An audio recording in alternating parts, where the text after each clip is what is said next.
Welcome to Purposeful Planning with the Pacing Tools with the focus on kinder through 5th grade writing. During this webinar, we will use the pacing tools to develop effective closing and exit tickets. We will begin by looking at how we determined what the end goal or our target is. We must have a thorough understanding of our YAG, pacing tools, student expectations, and the specificity of those expectations. Having a thorough understanding of these components will help us in planning an effective close or exit ticket for our daily lessons. We want to ensure that we are looking at this as a vertical alignment. Every single grade builds upon the foundational skills taught in the previous grade. We will begin by looking at our pacing tools. Here you will note that there is an alignment in the titles of the pacing tools. We are looking at kinder and 1st grade, and these titles are focused to the bigger concepts of the unit. In studying the IFD, we will have a better understanding of what the goal of each unit is. Each unit provides a suggested number of days or duration for that unit, and on a daily basis, students will complete tasks that will prepare them for that performance assessment at the end of those designated days. You may stop this video at any time if you would like to further read each of these images. Our pacing tools provide guiding questions that can be used as seed questions for activities such as think, pair, share, or questions for exit tickets or for a close. Our learning objectives guide us in the creation of our we will statements, keeping in mind that we may need to modify to student-friendly language. The suggested evidence of learning is how the students are practicing or applying what they were explicitly taught or what they just learned. Teachers may take apart the overall activity and create an I will statement. We need to keep in mind that on a daily basis, we are completing parts of a larger task. In this example, on days 1 through 5, we are completing these pieces of the puzzle so that students are able to complete that performance assessment at the end of the unit.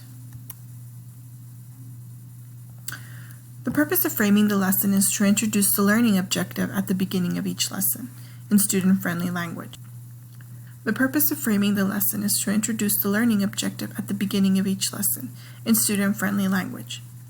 Why do this? We do this so we can deconstruct the TEKS and determine the focus of instruction for that day. It allows us to communicate a clear focus to students about the skill or strategy they will be learning for that day, and we are able to state what will be taught or learned for the day's lesson within a unit. Framing the lesson also consists of closing with an I will statement that will provide the teacher proof of student learning. Students will provide evidence of learning through closings or exit tickets. So how do we make lessons sweet to ensure that we are addressing our daily objective? Let's take a look at this through the analogy of a cookie. The top part of the Oreo cookie is a concrete student-friendly language objective. So here we have a 2nd grade writing example. Students will brainstorm and select a topic for a draft. The yummy filling is all the great instruction that brings that cookie together.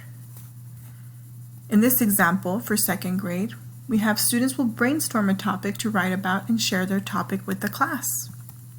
The final portion of the cookie is a closing question, a product or task. In this example, students will draw a picture including details about what they want to say in a draft. Creating exit tickets is as easy as 1, 2, 3. We need to keep in mind that exit tickets should focus on a skill or strategy that was explicitly taught on that given day. In order to create an exit ticket, we can look at these steps. Step 1 would be to decide what the exit ticket will have our students do. If we are having our students provide their evidence by speaking or by writing. The purpose of writing is to elicit reflection, summarizing, and student comfort level with the content. Step 2. Remember to keep in mind that we keep our daily skill and strategy in mind, or what was explicitly taught as the focus of our exit ticket. If we ask our students to talk, we can use a Kagan sharing strategy such as turn and talk, think, pair, share, or any other strategy you'd like to use. If the exit ticket is a written ticket, we can choose one of the following on this particular slide: summaries, compare and contrast, reflections, connections, etc. Step 3 begins with the use of a timer. Exit tickets should be quick and purposeful. The immediate feedback should be used to monitor and adjust instruction for the following day or portions of our instruction. In close, we have provided additional question stems for your use.